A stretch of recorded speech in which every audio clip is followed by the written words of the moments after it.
Depuis le retour de Donald Trump à la Maison-Blanche, le gouvernement américain cible les grandes universités du pays, théâtre à divers degrés depuis plus d'un an d'un mouvement étudiant pro-palestinien, anti-israélien, oserais-je même dire, contre la guerre entre Israël et le Hamas. Pour en parler, largement revenir sur l'antisémitisme qui sévit aux États-Unis, nous sommes en direct avec Simone Rodan-Benzaken, directrice générale de l'AJC Europe. Bonjour Simone.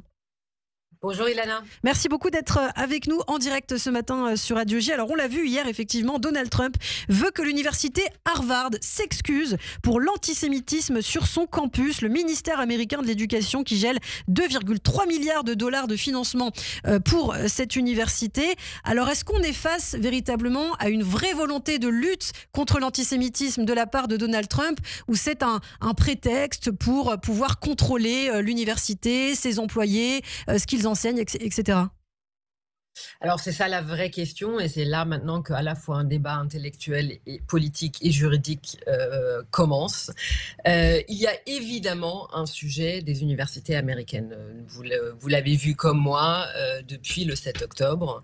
Et même en réalité avant, nous savions qu'il y avait un énorme problème dans ce qu'on appelle les universités Ivy League, donc les universités d'élite en réalité aux États-Unis, qui vient avec plein de choses différentes, avec le financement étranger de pays étrangers, notamment le Qatar bien évidemment, mais aussi des organisations étudiantes qui semble-t-il étaient liées en réalité avec le Hamas, avec l'enseignement d'une idéologie qu'on a beaucoup appelée ici en France et ailleurs du wokisme, où en réalité on n'enseigne pas vraiment le savoir, mais plus une idéologie qui en réalité est dangereuse. Donc une fois qu'on dit tout ça, c'est vrai aussi que les étudiants juifs dans beaucoup de ces universités ont beaucoup souffert. Ils n'ont pas pu aller sur les campus, ils se sont fait harceler, mis en danger. En réalité, beaucoup de ces étudiants, quand on leur parle, ils ont eu vraiment peur. Mais la question, c'est comment est-ce qu'on fait les choses et est-ce qu'on ne se trouve pas maintenant de l'autre côté dans un excès absolu avec en réalité comme vous l'avez dit, un contrôle de ce qui est dit, un contrôle du fonctionnement de ces universités. Et là, effectivement, beaucoup de gens qui même étaient extrêmement inquiets de la situation considèrent que Donald Trump va trop loin et que par ailleurs, il risque de perdre dans les cours, parce que maintenant, bien évidemment, toutes les universités vont mener cette bataille aussi au niveau de la justice. Donc c'est la question effectivement de l'instrumentalisation et d'aller beaucoup trop loin. Alors 10 groupes juifs américains par ailleurs ont dénoncé, Simone, cette répression de l'administration Trump contre les universités. Ces actions ne rendent pas les juifs ou toute autre communauté plus sûrs. Au contraire, ils ne font que nous rendre moins en sécurité. Vous comprenez ces affirmations? Comment vous les interprétez, vous? Alors, il y a de tout. Il y a effectivement ceux qui considèrent que d'avoir constamment les Juifs, comme un peu chez nous, au centre de tout, instrumentalisés en réalité partout par la gauche, par la droite, en réalité leur nuit.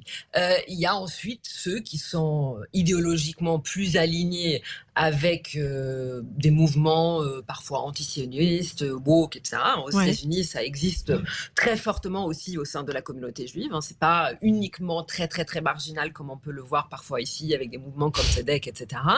Mais je dirais plus qu'une grande partie de la communauté juive est effectivement a peur qu'avec avec cette bataille, ils se retrouvent en réalité au milieu et vont être associés avec en réalisant des mouvements illibéraux et vont être associés en réalité avec un trumpisme MAGA qui en réalité les met en danger à la fois socialement mais même aussi bien évidemment très concrètement. Alors et pourtant les États-Unis quand même prennent des mesures qui devraient rassurer les Juifs américains, durcir notamment la politique d'immigration face à l'antisémitisme sur les réseaux sociaux. Depuis la semaine dernière, les services de citoyenneté et d'immigration, Simone, considèrent les activités, les actes antisémites des étrangers sur Internet et le harcèlement physique aussi des Juifs comme motif de rejet des demandes d'avantages migratoires.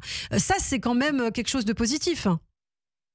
Bien sûr, mais c'est comme avec, encore une fois, avec ces universités, c'est toujours le fait de le faire et ensuite la manière dont le faire, Ouais. bien évidemment.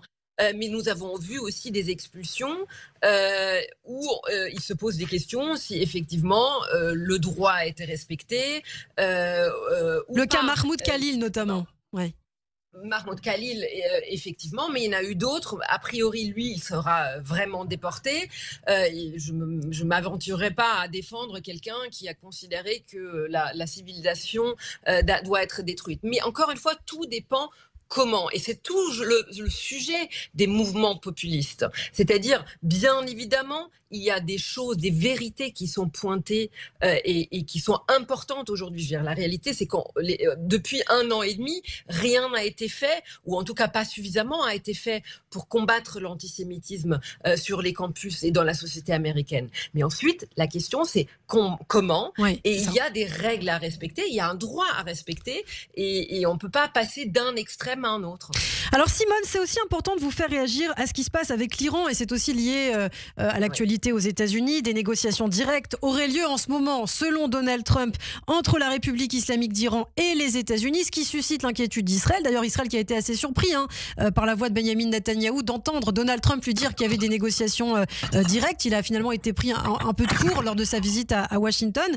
Vous pensez que Trump a raison de vouloir parler avec l'Iran, que quelque chose est possible, une discussion est possible avec la République islamique?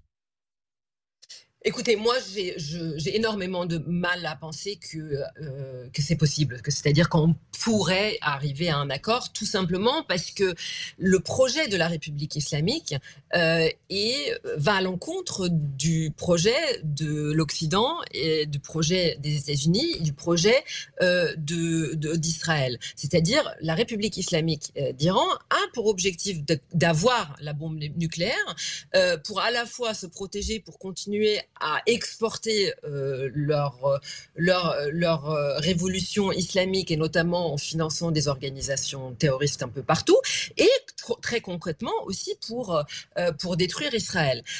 Donc ça, une fois que vous avez une organisation ou un régime qui a ça comme objectif, c'est difficile d'avoir un compromis possible. Alors maintenant, une fois qu'on dit ça, le président américain a été très clair. Oui. Ce qu'il souhaite, c'est le démantèlement total des infrastructures nucléaires. Ce qui m'a inquiété un peu plus, il y a eu beaucoup de gens qui ont réagi depuis, c'est qu'on a vu que Witkoff, donc l'envoyé spécial de Trump à la télévision américaine il y a 2 jours, qui disait que Trump aimerait que l'Iran limite l'enrichissement de l'uranium à 3,67%. Si c'est ça, on revient exactement au JCPOA, c'est-à-dire au deal de l'Iran, que Trump lui-même a décidé de quitter, et on donne en réalité la possibilité à la République islamique d'Iran de continuer son projet de militarisation et nucléarisation, et qui me semble extrêmement dangereux. Quelle devrait être justement la stratégie, Simone, que doit adopter les États-Unis et plus largement aussi Israël, qui finalement est un petit peu dépendante du bon vouloir de Washington?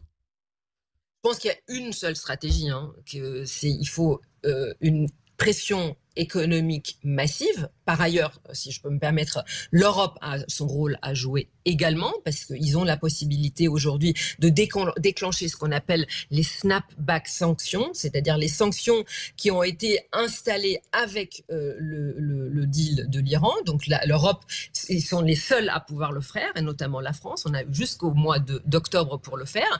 Donc une pression économique massive, couplée à des menaces militaires crédibles. C'est absolument primordial que dans le langage à la fois américain et israélien, ce soit extrêmement clair. Et ensuite, et c'est ça qu'il me manque beaucoup aujourd'hui, à la fois dans la stratégie américaine mais aussi européenne, une fermeté qui doit aussi aller de pair avec un message très fort au peuple iranien. Parce que le peuple iranien se bat depuis des années contre ce régime et donc il faut lui dire, il y a des choses très concrètes qui peuvent être faites en aidant via les médias, les satellites, il y a beaucoup de choses qui peuvent être faites. C'est ce que les opposants iraniens appellent le la pression maximale et le soutien maximal. Et je pense qu'une fois qu'on dit ça, les choses sont très claires. On peut négocier. Les lignes doivent être claires, c'est-à-dire absolument aucune possibilité d'avoir une arme nucléaire. Donc, il faut absolument démanteler tout, mais avec effectivement une stratégie très claire en face et pas de flou. Eh bien, merci beaucoup Simone Rodin-Benzaken. Merci d'avoir réagi ce matin à cette actualité dense, directrice de l'AJC Europe. On vous retrouve très régulièrement sur Radio J, également l'après-midi en tant que chroniqueuse dans le Grand Journal. Il me semble le jeudi ou le vendredi, si mes souvenirs sont bons. Merci Simone, je vous dis à très bientôt.